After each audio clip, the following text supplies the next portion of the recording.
Hello everybody, welcome back to Hard Enduro Media. As you probably gathered, I'm in Leatherhead, Surrey for the Technical Enduro Skills Training this weekend with my friend here, Carl Venter. What a mouthful that is, Carl. Carl, great to see you. Thank you very much, and well done for getting all the words in the right order. A fantastic place here. Before we start talking about the compound and all that sort of stuff, now, for the people back home, we met at 6 days, a crazy job, didn't we, last year? We did indeed. We had a great time there. Tell the guys about that. Yeah, fantastic race. Very similar to Romaniacs, but maybe slightly more rocky and dry. Great format, pretty extreme. You tackled the expert class, which we were all very, very impressed by. You seem to have fun doing it as well. Myself and Jake entered the pro class. We didn't quite make pro class the previous year, so we had an itch to scratch, and we went back and we did it and did pretty well. 10th and 11th, and got third in the pro teams at that event. So yeah, very good. Enjoyed it. Today here, we're at the Scarry Compound as it is now. Just tell me about the compound, and firstly, is it Mick and Robin that own the place? Yeah, Mick owns the land. Mick's Rob's dad. It's a very large piece of land, obviously, but then right next to the M25 motorway, they've built the track, and the track has got a bunch of facets. Motocross track, full-blown enduro cross track, technical woods loop, which is really encourages precision riding, and a flat grass track. It's not open to the public. It's a private track, and they've given me access to use it as a training facility, which I'm thankful for. But a fantastic venue. We've got pretty much everything here that you can imagine. I mean, like you said, you've got extreme, you've got jumps, you've got woods. Yeah. You've got the motocross side of things. You've got the freestyle as well for those that want to learn jumping. Yeah, there's 5 or 6 freestyle ramps here. Then anything up to 70-foot show distance. I don't jump that one. I'll leave that to the younger lads and those that are wired differently from me. But yeah. Now, I know you've been facilitating the training here for the last sort of 10 years or so. Just tell me about that and the type of people that you've had training here. Yeah, I mean, when we got interested in extreme enduro, we wanted to learn. We started getting people like Paul Bolton down. Paul Bolton has done quite a few training days down here over the years where I would invite him down. I'd put together a group of riders, and Paul would spend a couple of days with us.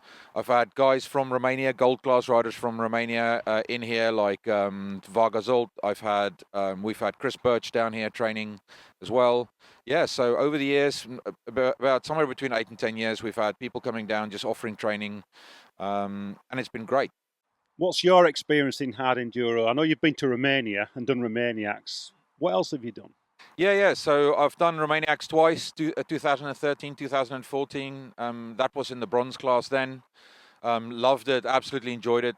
Finished both times well enough, and then started doing some other events. Went off to do the Roof of Africa.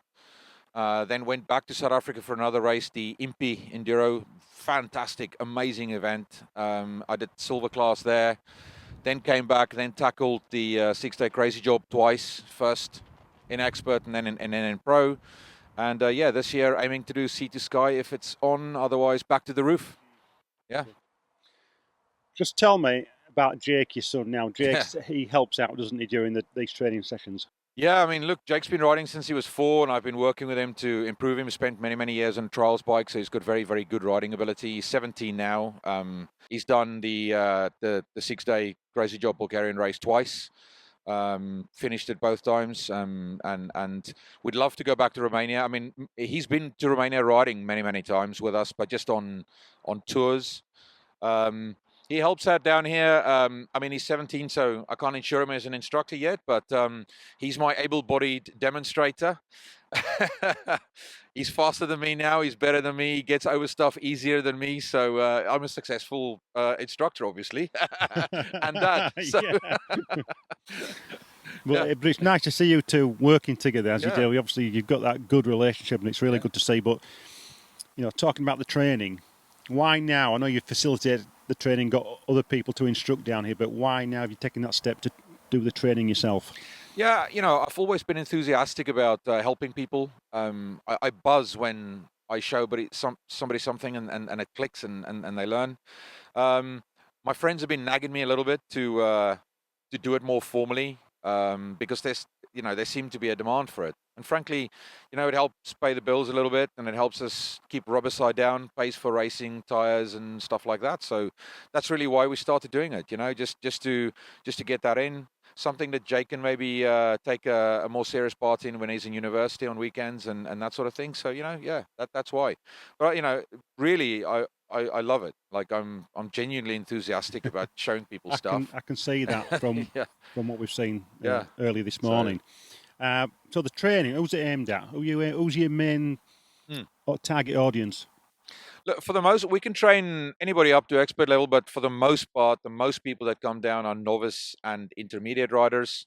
We work with the TRF a lot, so the Surrey TRF have had a bunch of people down, and I've got a bunch of bookings still to go with the TRF guys. We've got a bunch of sportsmen, clubman riders that come down that want to improve. For the most part, when I speak to people on the phone, and I try and speak to everybody who comes down on the phone before they come down to match people together in the right way, they want to build confidence, and they want to just know what the bike's going to do when it goes over a certain obstacle or something like that. And so, anybody really that wants to learn a particular trick or technique or getting over an obstacle, yeah. On a typical day, what can a rider expect that comes here? Let's say a sportsman rider. Yeah, so we normally meet down here about 9:10. We do forms and briefing and signing on stuff. And about 9:30, we start kitting up, ready to ride. We're going to be here all day to 4:30, 5 o'clock. So we normally start with a bit of a warm-up on the flat grass track.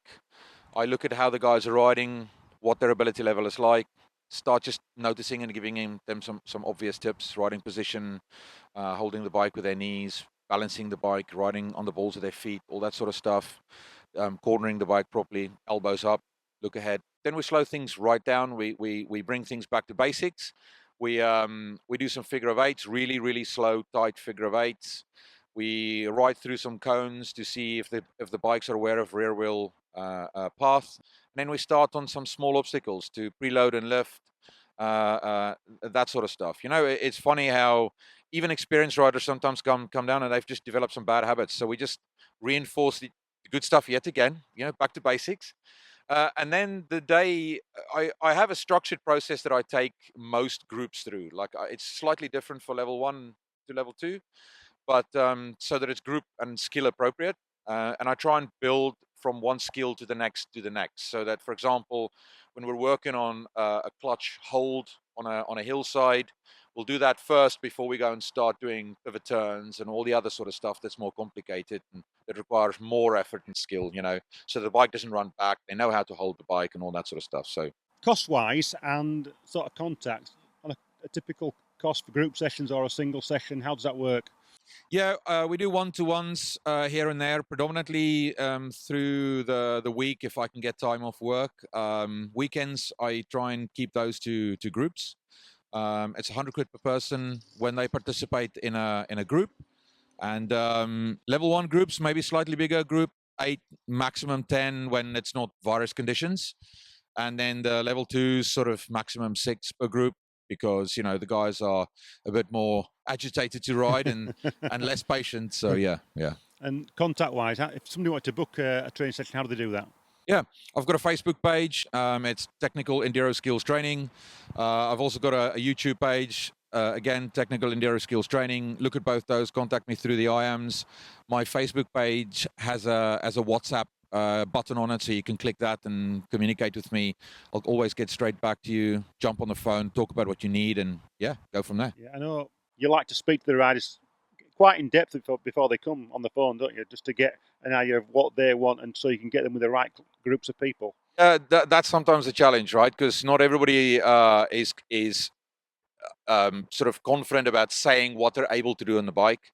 Some people will talk themselves up a little bit. Some people will talk themselves down a little bit. It's important for me to get the right people together in a group because that way the group can train together very well. We've had situations where there was a clear difference in skill within the group, and on those days we split. Jake takes a handful of them off on the track for some riding. I work with the guys, and then an hour later we switch the groups, and that's how it goes. But it's I'd love to understand what everybody's challenges are, what they're nervous about, what they want to learn on the day, and that sort of stuff. And then I think about how I customize the day for the guys that come in. So. Well, for those that are watching, the actual training took part this morning we've done the interview now because of the weather. Now the weather's turned quite nice, a little bit breezy, but this morning was quite bad with the rain, wasn't it? And we had some challenging conditions. Oh yeah, it was definitely rain pretty much for most of the day. It was cold, it was wet, the logs were wet. It was yeah. It was interesting, but that's the conditions to train in, right? Because if you can get over stuff like that, then you can get over them in any weather. So it's Well, that's it for the moment. I'm going to show you some highlights of today's training. Carl, thank you very much for having me down here. Yeah. Thanks for your assistance in the past as well, particularly at 6 Days Crazy Job. You guys got me through that expert class, and I'm really appreciative of that. But here's some highlights from today. If you need to get in touch with Carl, the information is at the end of the film. So from me at the moment, we'll catch you in a bit. Cheers, Robbo. Appreciate it, man. Thank you. We have a bit of a structured training day and a process that we go through today.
Well, that's just a small insight into Carl Venter's Technical Enduro Skills Training School at Leatherhead in Surrey. Like Carl said in the video, it's a private facility that it's owned by Robin and Mick Scarry. The only way you're going to get in there is by going on one of Carl's training schools or being an invited guest. It is aimed at the lower class riders, the total beginner, right up to the sort of intermediate level. It's got something for everybody, it really has. For £100 for the day, it's really good value. And from a training aspect, Carl's delivery, his articulation, his explanation is pretty much second to none. It's on par with anything else that I've seen out there at the moment, it really is. And Carl at the moment has got 50 bookings for this year. So good luck to Carl with that. I'll be catching up with him later on in August, all being well. We're going to Wales for the weekend. We're going to be doing a day at H2O and also a day at Werndu Quarry. Well, what's next, you might ask? Well, the 250F bike that I own, this one here, is going to be sold. I've got a buyer already for the bike. Unfortunately, it's going to be going to make way for a new project, what's in the pipeline. More about that as it starts to unfold. And we've also got the lightweight adventure bike video series to finish as well. So hopefully that's going to be done in the next sort of week or so, weather depending. We're just waiting for some nice weather to get some early morning filming done. But I think that's about it from me at the moment. Stay tuned. Hard Enduro Media at Eurotek Ktm. See you soon.